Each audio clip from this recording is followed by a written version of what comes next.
내일은 늦습니다. 바로 지금 건강 365 영상 좋아요 눌러주세요. 사랑하는 가족에게 전하는 최고의 선물 건강 365 공유해 주시고 함께 해주세요. 월요일에 우리 집 주치 순천향대 서울병원 가정의학과 조현 교수와 함께합니다. 안녕하세요. 안녕하세요. 일상에서 갑자기 생기는 증상들도 있고 또 지속적일 때는 걱정이 많이 되거든요. 우선 어떤 고민을 하는지 들어보시죠. 저는 어릴 때부터 코피가 잘 났거든요. 한번 흘리기 시작하면 깜짝 놀랄 정도로 많이 흘렀는데 청소년기를 지나면서 좀 괜찮아졌거든요. 근데 최근 들어서 다시 코피 흘리는 일이 많아졌어요. 요즘 밤새 일하는 일도 없고 뭐 특별히 피곤한 건 아닌데 코피가 갑자기 흘러서 양치질 하다가도 깜짝 놀라기도 하고 컴퓨터 하다가도 갑자기 코피가 뚝 떨어지거든요. 근데 코피 색이 아주 진해서 저는 그게 더 걱정이거든요. 색깔은 상관없는 걸까요? 건강에 무슨 문제가 있는 건지 건강검진을 하고 나면 종합소견이라는 걸 써주잖아요. 근데 건강에 별 이상은 없었거든요. 그냥 심혈관 질환의 위험인자인가? 그게 있다는 소견은 있던데 다른 건 없었거든요. 갑자기 왜 코피가 자주 흘리게 된 건지 잘 모르겠어요. 코를 다친 적도 없거든요. 네. 유난히 코피를 잘 흘리는 분들이 있습니다. 어릴 때는 코를 파거나 하다가 코피를 흘리기도 하는데 그런 정도가 아니라요. 좀 놀랄 정도로 코피를 흘리는 경우가 있는데 교수님, 이런 분들도 흔한가요? 코피는 이제 일상생활 중에 가장 흔히 발생하는 증상이고요. 네. 보통은 이제 갑작스럽게 흘리고 그 양이 좀 많고 하는 경우에는 좀 놀라고 좀 당황하는 경우가 많고, 그 다음에 이제 왜 이렇게 피를 흘릴까 하고 걱정하시는 경우들이 굉장히 많은데, 네. 대부분의 코피 같은 경우는 코 앞쪽에 있는 모세혈관이 좀 자극을 받고 이게 손상이 되면서 코피를 흘리는 경우가 많습니다. 예. 그래서 이제 습관적으로 좀 코를 만지거나 하는 경우가 많고요. 그 다음에 이런 경우는 또 쉽게 또 지혈이 가능합니다. 네. 그리고 이제 코를 이렇게 압박해서 지혈되는 정도라고 하면은 이제 큰 걱정을 할 필요는 없습니다. 근데 코피를 흘린다기보다는 좀 쏟는다는 표현을 할 정도로 코피를 한 번에 많이 흘리는 경우가 있는데요. 의심되는 건강상의 위험은 없을까요? 우선 이제 코피가 나는 원인은 이제 크게 이제 국소적인 부분하고 이제 전신적인 원인으로 나눌 수가 있는데요. 네. 그러니까 국소적인 원인 같은 경우는 그러니까 이제 만지는 것과 같은 이제 물리적인 손상, 그다음에 이제 코를 이제 둘로 나누는 이제 비중격이라고 하는 여기가 좀 휘어 있거나 아니면 이제 비염 같은 게 있는 경우에도 코피가 날 수가 있고요. 네. 그다음 조금 더 심각한 원인은 이제 전신적인 원인이 있을 수가 있는데 혈액응고 장애라든지 동맥경화증 아니면 간이나 이제 신장에 이제 문제가 있는 경우 등 이게 다양합니다. 근데 이제 제일 흔한 경우는 이제 물리적 손상이 코피를 흘리는 가장 흔한 원인이 되겠고요. 그다음에 보통 이제 기온하고 습도 변화가 심하거나 그러니까 코 속이 좀 건조하는 경우에는 이제 점막이 잘 마르고 혈관식에 터질 수가 있어서 네. 코피가 좀 발생을 하고요. 이런 코피 같은 경우는 이제 단순하게 코피만 나고 대체적으로 한 15분 이내에 지혈이 되기 때문에 건강상에 큰 위험은 없습니다. 네. 근데 이제 단순하게 코피만 나는 게 아니라 좀 어지럽다든지 몸에 다른 증상이 동반되는 경우에는 이제 다른 질환을 좀 의심을 해야 되고요. 네. 그다음에 또한 지금 현재 좀 아스피린이나 항응고제를 복용하시는 경우에는 자주 코피를 흘릴 수 있습니다. 근데 이분은요, 어릴 때는 코피를 많이 흘렸는데 성인이 되면서 괜찮다가 다시 코피를 흘리는 일이 생겼다고 하세요. 검진상으로도 아무 문제는 없다는 게 이유가 뭘까요? 사실은 이제 코피가 자주 반복되는 경우에는 특정한 질병이 없는 한 이제 코 점막을 자극하는 경우가 대부분입니다. 코 점막이 자극이 네. 돼서요? 그러니까 기본적으로 좀 그 비중격이라고 하는 코 속 가운데를 둘로 나누는 뼈랑 연결인 부분이 있는데 네. 이게 한쪽으로 휘거나 좀 돌출이 되는 그 비중격 망곡증 같은 경우라든지 아니면 이제 만성적인 비염이 있으신 분들은 그러니까 점막 자체가 건조한 상태거든요. 네. 그래서 이제 코피가 쉽게 생길 수가 있고요. 그다음에 또 이제 알러지가 있으신 분들 같은 경우는 간지럽기 때문에 코를 자주 만지면서 좀 혈관에 상처가 생기는 경우도 있습니다. 네. 그리고 이제 나이 드신 분들 중에서 좀 자주 코피를 흘리는 경우는 그러니까 동맥경화증이라든지 고혈압이 있는 경우에 이런 코피가 좀 날 수가 있는데 이 경우는 이제 특징적으로 주로 코 뒤쪽에서 출혈이 나게 되고요. 이 경우는 또 쉽게 좀 지혈이 되지 않기 때문에 네. 병원을 좀 찾아가야 되는 경우가 있고요. 그다음에 코피만 나는 게 아니라 평소에 좀 멍이 좀 잘 드신다거나 이런 경우에는 혈액 질환이라든지 간 질환 때문에 혈액 응고가 잘 안 되는 경우거든요. 그래서 이런 경우는 중증 질환이기 때문에 주의가 필요하고 이런 경우가 있다라고 하면은 검사를 받아보시는 게 좋습니다. 일반적으로는 15분 정도가 되면 지혈이 되는 거죠. 그래서 이제 그렇죠. 코 앞쪽을 이렇게 가만히 누르고 계시면 15분 이내는 거의 다 멈추게 돼 있습니다. 네. 그런데 계속 피가 날 경우에는 좀 문제가 될 수 있겠네요. 그렇죠. 이게 계속 15분이 지났는데도 피가 나거나 아니면 이제 그 피가 좀 코 뒤쪽으로 넘어가는 느낌이 들 수가 있습니다. 이런 경우에는 빨리 병원을 가시는 게 좋죠. 아침에 일어나서 코피를 흘린다거나 이런 시간과도 상관이 없는 걸까요? 또 양도 너무 많으면 어지러울 것 같기도 한데요. 그러니까 주무실 때 입을 벌리고 주무시거나 아니면 이제 요새 덥기 때문에 에어컨을 틀고 주무시는 경우들이 꽤 있잖아요. 예. 이렇게 되면 이제 자는 동안에 이제 코 안쪽 점막이 건조해질 수가 있고요. 그런 다음에 이제 아침에 일어나서 코를 만지게 되면은 쉽게 또 코피가 날 수가 있습니다. 네. 이런 경우에는 이제 주무시기 전에 충분하게 수분 섭취를 좀 하시고 실내 습도를 좀 적절하게 조절하시는 게 좋고요. 그다음에 아까도 말씀드렸지만 보통의 코피는 15분 이내에 지혈이 되는데 네. 코 뒤쪽으로 좀 피가 넘어가는 느낌이 나거나 아니면 좀 코피가 쉽게 멈추지 않는다. 그렇다고 그리고서 좀 어지러움증이 느낀다. 이런 경우에는 빨리 병원에 가야 합니다. 네. 일을 하다가도 코피가 뚝 떨어질 정도라고 하셨고요. 유난히 코피색이 진하다는 말씀을 주셨습니다.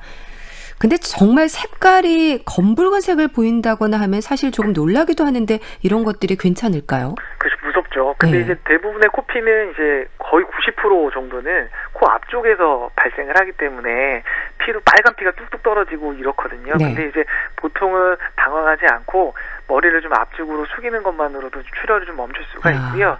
이때는 입으로 숨을 쉬시고 코 안에 휴지보다는 솜을 넣는 게 더 좋거든요. 솜이요? 예, 솜을 코 앞쪽에다만 이렇게 밀어넣고 15분 정도 손가락으로 눌러주는 게 좋습니다. 왜냐하면 휴지 같은 경우를 너무 깊게 틀어막게 되면은 오히려 더 점막이 손상될 수가 있기 때문에 주의하실 필요가 있습니다.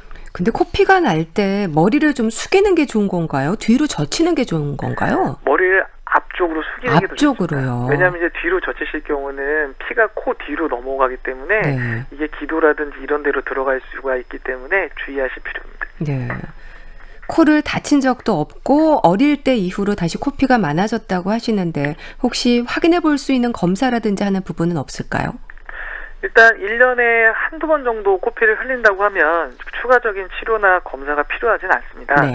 근데 이제 코피를 자주 흘리고 그다음에 15분 넘게 지혈을 했는데도 코피가 멈추지 않는다. 네. 이런 경우에는 이제 다른 질환에 의한 증상일 수도 있기 때문에 병원을 좀 방문해서 검사를 받으시는 게 좋고요. 네. 코피 이외에 아까 말씀드린 것처럼 멍이 좀 자주 든다든지 이런 증상이 있으시면은 조금 중증 질환일 수 있기 때문에 이 경우도 검사가 필요합니다. 네, 알겠습니다. 다음 질문도 들어보시죠. 요즘은 마스크를 안 쓰고는 밖에 나갈 수가 없잖아요. 나도 불안해서 마스크를 꼭 쓰긴 하는데 애들이 집 밖에서 산책할 때는 일회용을 써도 된다고 해서 일회용을 쓰고요. 장을 보거나 할 때는 KF80인가 그걸 쓰라고 아예 구분을 해줬거든요. 그래서 그걸 쓰고 나가는데 둘 다 뭘 쓰든 숨이 차요. 나도 또 안경까지 쓰고 있어서 김도 서리고 숨도 차는데 요즘은 걷는 것보다 쉬는 시간이 더 많은 것 같아요. 마스크 쓰고 말을 하는 것도 아닌데 코 아래부터 입가로 간질간질 가렵고 뼈드락지도 나고요. 눈 아래쪽으로는 마스크 자국이 한참을 가거든요. 마스크를 썼다 벗었다 하지 말라고 해서 벗을 수도 없고 땀이 차서 턱 아래로 땀이 떨어지기도 한다니까요. 그래서 밖에서는 화장실에 가서 입 주변을 물로 닦거든요. 집에 있는 연고를 발라도 될지 가려워서 긋게 되고 뼈드락지도 신경 쓰이고요.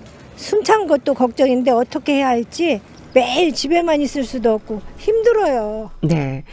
마스크가 필수인 시대를 살고 있습니다. 어르신들의 경우에는 아무래도 자녀들이 마스크를 챙기는 일도 많은데요.